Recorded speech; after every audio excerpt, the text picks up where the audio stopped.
class. My name is Brian Aguilar, and essentially my presentation is going to be on study skills. So I know we all have midterms coming up maybe next week, maybe you had some yesterday, maybe you have some later today, or maybe later this week. And there are 4 main tips I'm going to give you so that we can pass those midterms. So the 4 main tips I have are class notes, organized students equals organized studying as well, note cards or flashcards, make sure to use those, they help with remembering, proper studying, so that builds off of the class notes that you should have done, and campus resources. So why should you believe me, or why should you trust me? Well, last semester I took 15 units and I managed to get 85 to 100% on all my midterms and finals using these habits. So the first tip I can give you, note taking. So some people like to follow the formal outline, which you should know if you did your outline here. It's a Roman numeral, and you would do your topic sentence right there. So maybe the subject of what you're doing, uppercase letter, and then here you would put your subtopic, a number, and then in that number you would put your actual notes for the class. And then you would do a lowercase letter, and here you would put any formulas or fun facts that you have for the class. Projectors off if you need to put the screen up and use it. This is usually the formal outline, what you would follow, but you don't necessarily have to do this. I follow a similar way, which is Roman numeral, lowercase letter, bullet point, and dashes. Doesn't mean you necessarily have to do this. You have to do your own notes. You should know what you like. You can do dashes, anything that you want, as long as you have organized notes. The second tip I can give you is note cards. So using flashcards, I'll pass around some flashcards if you guys want to see.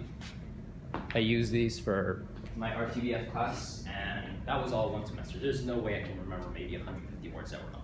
Using flashcards really does help with remembering things, and there's other classes that let you use a note card.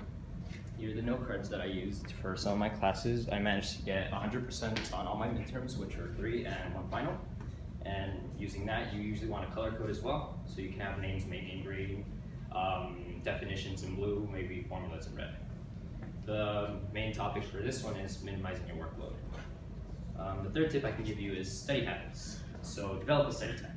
Maybe you want to study in the morning, maybe you want to study at night, maybe in the afternoon, whatever suits you. For specific classes, I like to study at night, 1 hour before I shower, or 1 hour after I shower. And then as I'm walking to class, I'll study my note cards. Like for example, when my speech, as I was walking to class, I was studying my speech. The main focus for this is repetition. The fourth tip. So the fourth tip I can give you is use your resources. If your location is noisy, for example, if you live with roommates, I know I do, sometimes it does get noisy, or I don't like messes around me. There's a library, we do have it. There's study halls, there's the dorm lobbies maybe, and then there's also Starbucks. I know that one's a little bit weird, but it is quiet there. There's also, for example, if you need tutoring, there's peer mentors in the student center. There's professors, I'm sure she'd be happy to help you. Your peers, I'm sure, would be amazing. And there's also Google. So, in conclusion, what 4 tips can I give you were organized notes equals organized students, limit the amount of information you take in with note cards and or flashcards, develop study habits, so there's time to study, you remember, use repetition to remember these certain words, and help does exist. You're paying $25,000, please use your resources. And thank you, that's my speech. I'll think of the last one.